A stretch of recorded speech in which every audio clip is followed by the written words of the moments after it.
头笑看了一会儿，魏无羡又忍不住的要把趴在自己腿上的那只提起来看，谁知这一动，一直乖顺的眯着眼的兔子立马踢蹬着腿，挣扎的厉害。担心会碰到肚子，魏无羡只好妥协的把它放到一边去，却见那只白兔被放下后又往前轻轻蹦了2步，再次爬到了他的腿上，粉色的鼻子在他身上嗅了嗅，然后又紧紧挨着自己的腹部趴了下来。魏无羡心道，还是不喜欢我，亏得他以为许久不来，这些兔子转性了呢，原来是喜欢肚子里的这个。再往旁边看去，就见不过这一会儿功夫，他们周围已经聚了一团又一团。魏无羡又想，小的还没埋成，倒是先把自己给埋了。看了一会儿觉得有些无聊，便转头去看一直搂着他的蓝忘机，不曾想一眼便望进了那人煦煦温和的眸子。魏无羡呆了一下，又立刻笑了起来，微微仰了头去亲蓝忘机的嘴角，说道：“蓝湛，你真好看。”不远处的蓝丝追好巧不巧看到这一幕，脸上露出个微笑，转头对着身边的蓝卫低声说了几句什么，引得蓝卫一下子双眼放光的看着他。蓝丝追轻笑着伸手在蓝卫头顶抚了抚，提起篮子带着蓝卫走了。蓝忘机满目温柔的看着自家道侣，莫名其妙被人亲了夸了，也没有表现出过多的惊讶，只低头还了他一个缠绵悱恻的吻，轻声道：“你也好看。”清扬耀灵，和风融雨。魏无羡靠在蓝忘机肩上，周围的一切舒适惬意的让他眯起了眼。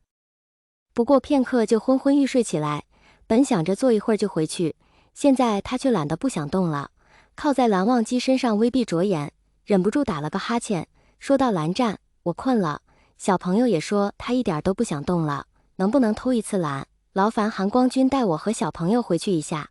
蓝忘机垂眸看他一眼，将人揽进怀里，小心抱了起来，应道：“睡吧。”秋天如水夜未央，天汉东西月色光，微风轻漾，如水的月光顺着青黑的屋檐流泻了一地，暮色四合，静室的烛光透过镂空的花窗透了出来，一显静谧，一显美好。室内此刻安静的只剩书页轻轻翻动的声音。蓝忘机坐在书案后，低头批改弟子收上来的笔记，魏无羡则于一边的小榻上歪坐，撑着头翻看从藏书阁找来的奇文异志。待的蓝卫长大了些，便搬了出去，不再与他们同住，是以静室又只剩下他们2人，却也不显孤寂，合着那融融的烛光，得了这独一份的温馨安谧。批完最后一份笔记，蓝忘机抬头去看榻上一言不发的魏无羡，却见那人不知何时就这么斜靠着睡了过去，手里的书就这么搭在身前，随着他轻缓的呼吸一起一伏。他今日午间只睡了大约1盏茶的时间，与平时差得太多。蓝忘机本想让他再睡一会儿，却见那人醒来后精神奕奕，丝毫不见疲色，便又放弃了。下午的时候他要教蓝卫弹琴，魏无羡便一直坐在旁边跟着听，时不时还要逗趣2句。等终于放走了蓝卫，又跟着蓝忘机到后山走了许久，晚上撑到这会儿，想来也该要睡了。蓝忘机将书都收了起来，起身要往榻边走，谁知他这边刚刚发出点响动，魏无羡便睁开眼望了过来，问：“批完了？”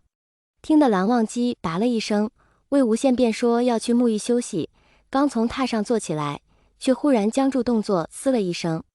蓝忘机连忙几步跨到了魏无羡身侧，问：“怎么了？”魏无羡皱着眉去扶腰，说到：“腰疼，可能是我刚才保持这个姿势太长时间了，没事，我缓一缓就好。”蓝忘机扶着他慢慢坐好了，又伸手去给他按揉舒缓，等腰上没有那么难受了，魏无羡拉住蓝忘机的手，将那修长的指节捏了个遍，才抬头去看那张如画的容颜。终于还是忍不住凑上去亲了一下他谪仙般的道侣，眉眼带笑地说：“温柔贤惠的韩光君，可真是劳烦你照顾我这个柔弱男子了，你说我要怎么奖励你一下才好？”“不会，不劳烦。”蓝忘机轻轻答了一句，亦是常人难见地款款温柔，又说：“坐一会儿，我去备水。”瞄着淡淡云纹的屏风后传来些许水声，魏无羡坐在浴桶里任由蓝忘机给他擦洗身子，忽然拉着蓝忘机的手往腹上探，肚子里的小朋友自他进到水里就欢快地动个不停，饶是已经习惯了时有的胎动也是禁不住这样闹的，何况小朋友已经比刚会动那会儿有力气了许多。魏无羡忍了一会儿，还是蹙起了眉。蓝忘机看了一会儿，难得不满，低声道不乖。魏无羡微微笑了一下，说道：“二哥哥这样说的话，小朋友可要伤心了，他可喜欢你了。”蓝忘机的手附在他腹上，又偏过头在他额上吻了一下，说道：“你会难受。”魏无羡伸手环住他的脖子，不让他起来，哑声道：“二哥哥亲亲我，亲亲我就不难受了。”这一方窄小的天地，因着那水被熏得热气蒸腾。魏无羡在水里泡得久了，脸上散着淡淡的红晕，暖融的烛光映衬下，眉眼都温软了几分。蓝忘机心中一动，低头深深吻了下去。